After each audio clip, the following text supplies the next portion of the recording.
Hey, this is Trav here. Just a reminder that there is a Patreon account for this podcast, and it really helps keep this podcast going and paid for every month. And I would just like to thank the supporters so far, and that's Bill, Grant, Lisa, Mog, Dan, and Paula. Thank you so much, and here's the podcast.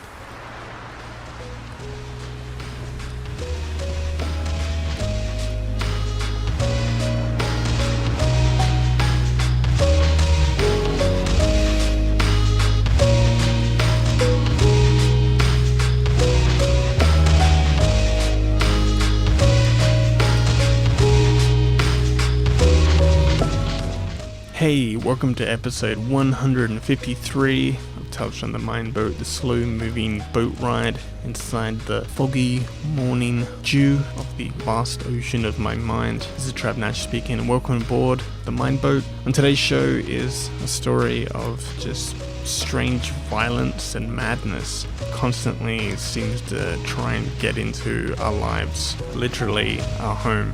So it's an interesting story, it's quite scary. All you need to do is sit back, relax, as we set sail.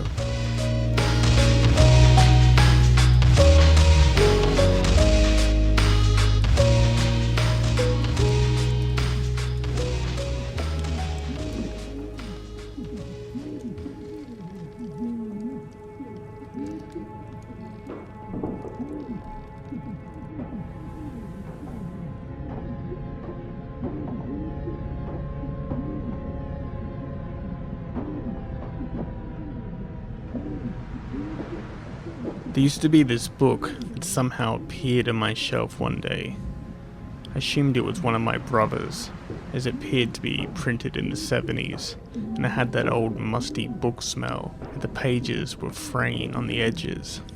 It was called something like The World of Unknown Monsters, and was one of those how and why type illustrated encyclopedias for kids. I guess before the internet, this is how we learned stuff. Or perhaps one of those strange Leonard Nimoy television documentaries, like In Search Of, where he used to narrate a series of episodes about strange myths, like the Loch Ness Monster or Bigfoot. I can remember the first time I was flicking through this book, and being really freaked out by the illustrations, especially being around 8 years old at the time.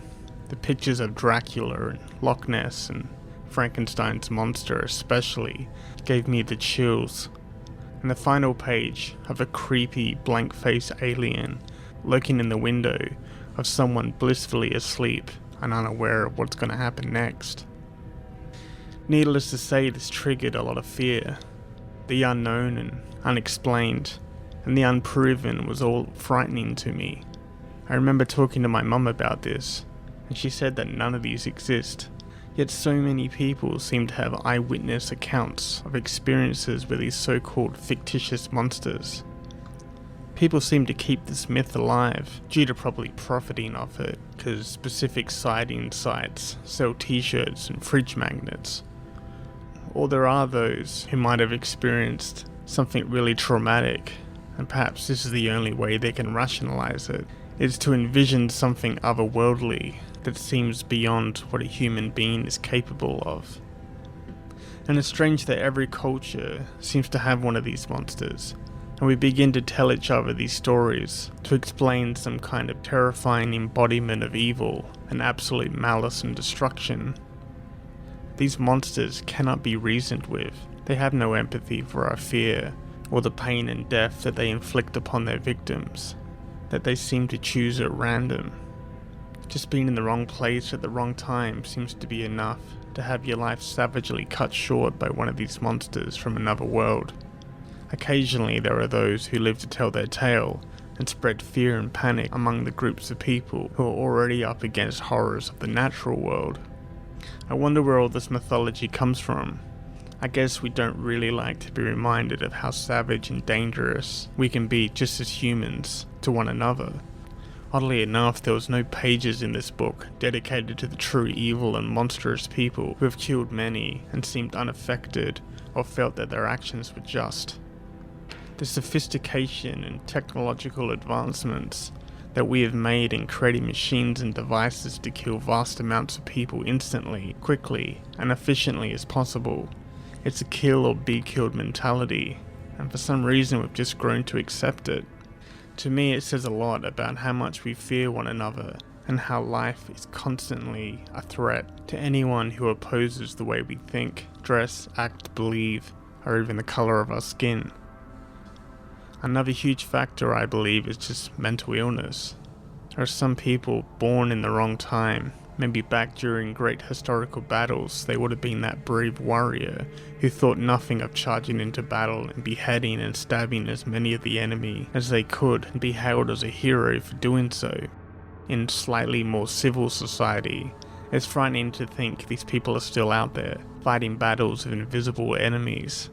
A mind muddled and locked in endless conflict of extremes, of passive conformity to senseless violence, chaos and disorder. To the self-aware, maybe they can control or contain these dark urges. But how long can this be an effective solution? And what about those who don't even know these thoughts are dangerous, who plan to hurt or terrorize another person and do not consider this abnormal? There are clearly those who just don't seem to register when they hurt or upset another person. Perhaps this was something to do with their early development or learned in childhood. Or maybe this, in some ways, shows our disconnection from direct contact we have from one another compared to the character creations and virtual egos that we can now hide behind online, loaded with passive-aggressive jabs on Twitter or other strange social media platforms where everyone can be an expert, and their ability to make their thoughts louder and self-righteous is as easy as just typing in all caps. The problem is, you don't know what these people might do. They seem to be living in a separate reality to the one that we're all kind of sharing at the same time. Their reality has a dangerous layer overlapping what is real, with hints of threatening enemies. They're a threat to their well-being. I'm not sure how you can reason with this kind of thinking, and perhaps you can't. Maybe they've fallen too far down the rabbit hole into their own wonderland, and there is no coming back, just a tidal wave of madness and paranoia that will slowly consume them until they burn themselves out completely out of existence. Those monsters I used to fear that were pictured in that book were caricatures of the real thing. The real thing is far more dangerous, erratic, and without any empathy. They are among us all the time, and we've just grown to accept it as part of life. As civilized as we've become, or we think we've become, there are still some who are too wild and cannot be tamed. And I don't know if this is a good or bad thing. A person without restrictions is no longer working within the confines of good and bad. They just are and they just do. They exist in a dual reality, a life around ours that flickers in and out between our worlds. And this is what frightens me the most. I can't find common ground with someone who doesn't seem to be sharing the same moment in time as I currently am. And I begin to question if I might be the one who has slipped through a tear in the fabric of our reality, and perhaps have unknowingly fell into a world where little makes sense, and if it does make sense, it's probably because it's a lie doled up to pass as some kind of truth. The streets are foggy with fear and confusion, and all you can do is put your head down and look at your phone for some kind of news that someone somewhere is just as confused and frightened as you are, and they're still kind of getting on with it. And I wish I knew what the secret of their success was, and how they managed to avoid a world that seems to be overrun by monsters, just like this guy who lives right underneath our apartment.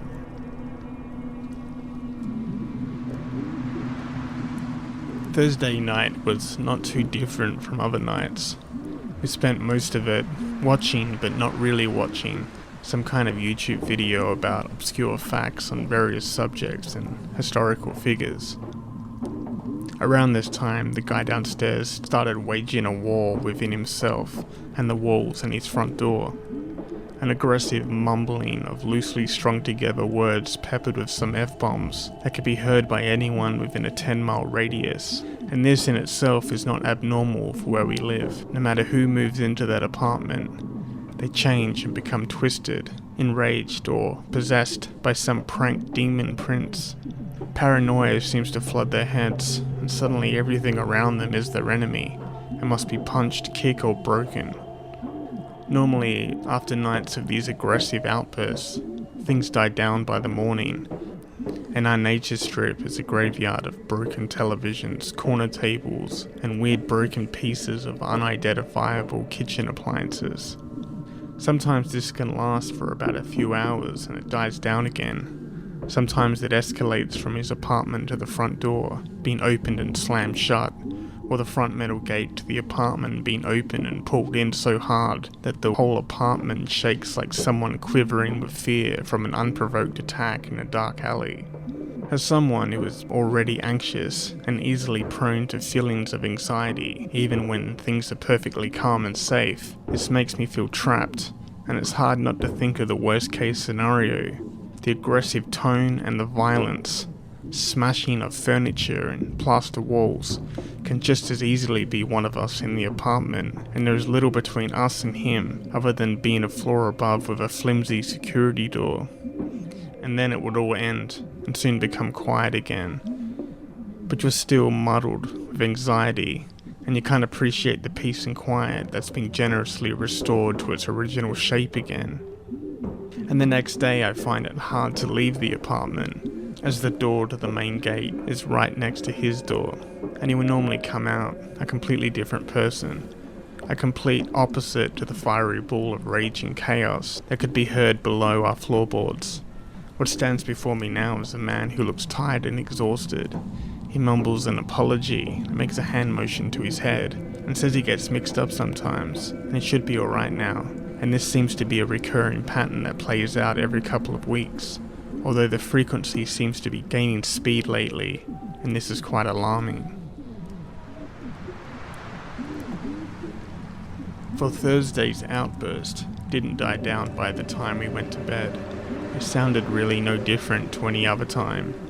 It seemed safely within the confines of his own apartment and troubled mind, although I still felt sorry for the poor woman who lives next door on her own, and how loud and abrasive it must be coming from the other side of the wall. My anxiousness had worn me out. Being awake all day and actually doing things had worn me down. Even though things were breaking and there was screaming downstairs, I had to sleep. And I hope it just all went away, and when I woke up again, I could pretend like it never happened. So I fell asleep, and then around 2:30 in the morning, there was banging at our front door, and I've never jumped out of bed faster in my life. Panic, danger, and the primitive urge to protect our little pocket in the world drove me to approach the door with something that felt like bravery. I could hear him on the outside pacing and knocking the metal poles of the railing. The sound of fumbling with the door handle to the wire screen could be heard, and I managed to get out of my brain using my voice. Get the hell away from my door. I heard him mumbling something about he wanted his money back, but eventually he sounded like he stomped off back down the stairs, followed by more smashing of the front gate, rattling our apartment like an earthquake, which reverberated up my spine, causing my heart and brain to go into speed dial. Everyone in our unit got up, and we all stood in the living room wondering what to do.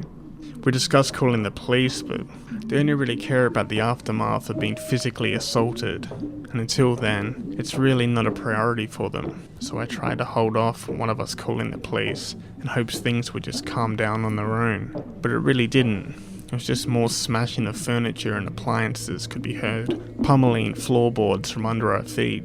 The aggression and pure rage was in every action and sound below us, every door that slammed, every cry out of profanity, like a child screaming for help, but lacking the words to express the feelings of helplessness. We didn't open the door. That was the only thing dividing us. We felt as though as long as the door is locked and shut, we should be able to ride out this aggressive storm. Around half an hour later, the sensor light of the front door switched on, and our cats ran from the living room and hid in their located hiding spots. This time it was a lot more quiet, but the sound of some kind of tool and jingling of metal keys could be heard right on the other side of our door. And I was furious. I don't know where this came from. I don't know why this guy was doing this, but he's come up the stairs to our apartment, our only place in the world where we shouldn't have to deal with such unprovoked behavior. We've done nothing to this guy, In fact, we are probably the only people who are courteous enough to say hello to him and answer any questions he might want to know, like reminding him what our name is and which apartment we're living in. I've even become his unofficial doorman, as he constantly loses his keys to the building and would buzz our apartment, and I would let him into the building as someone trying to be kind, and now I totally regretted it. I stood at the door and spoke again. "Get the hell away from the door right now." And again he shuffled off, banging on other people's doors as he went. The sound of him stomping down the stairs, like a child who was grumpy he didn't get a Kinder Surprise when he helped his mum push the trolley when they went shopping. This time he seemed to stay downstairs, but still banging on doors, punching walls, and howling at invisible ghosts that he was at constant war with. My housemate got his phone out and called the police, and the response was, as you expect. As we were not directly threatened, it wasn't a priority for them, but they said that they would come out and check on the situation later on. But until then, there was no sleep for any of us. We sat in the living room expecting the worst, and the chaos continued downstairs. Around 4 a.m. the cops arrived, and I'm not sure if they spoke to him, or the flashing red light snapped him out of the state he must have worked himself into. But things were quiet again. But the panic inside all of us lingered on well into the next day. When 5 a.m. came by, the sun began to rise, and I felt like I needed to go for a walk to burn off the nervous energy, and I sneaked off through the back door of the apartment, only to find a hole cut into our wire door, smashed glass all over the driveway and on my housemate's car, and pieces of plastic from unknown origins. I looked back at his apartment for a second, making sure he wasn't going to make a run for me like a mad bull. I saw his door wide open, and nothing but darkness cloaking the man within.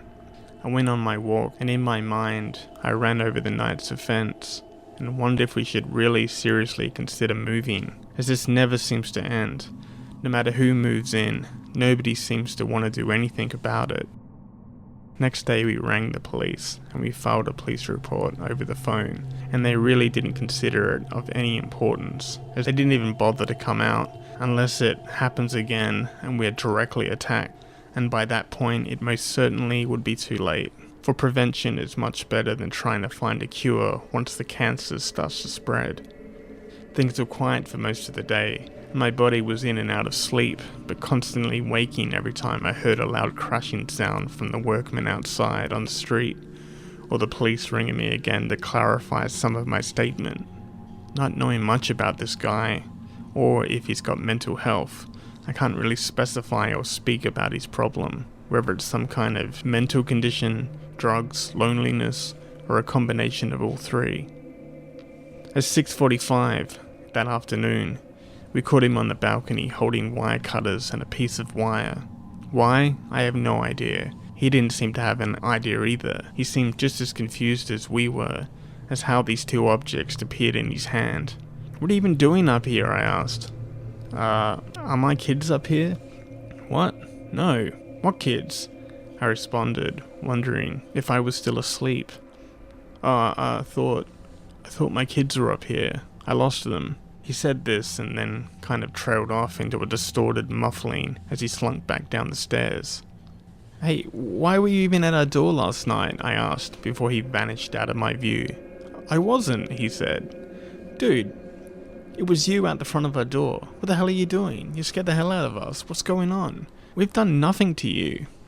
"Oh no, I'm sorry," he said, as his face crumpled like newspaper and looked like he was going to cry. And I couldn't gauge what was happening.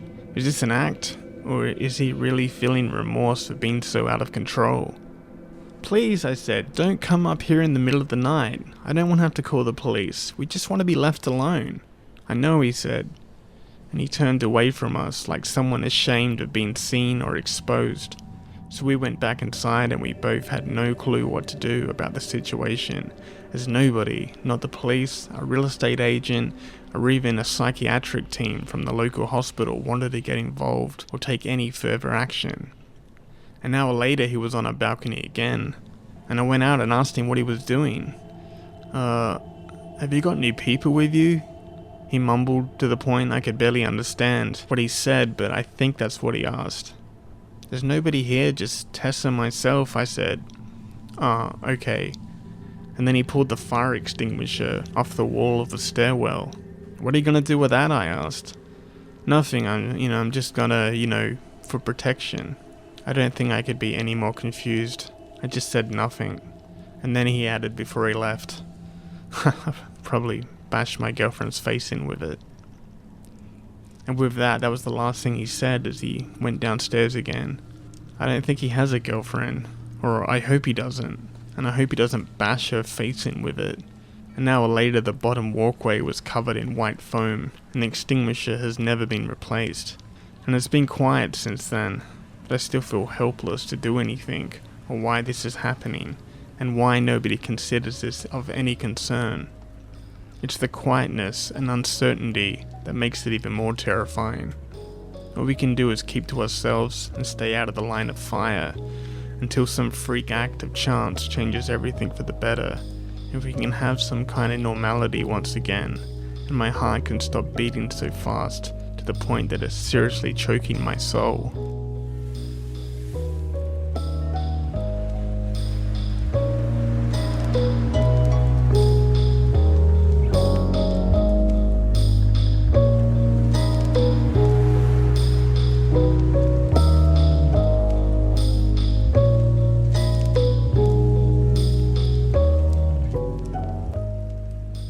So that's it.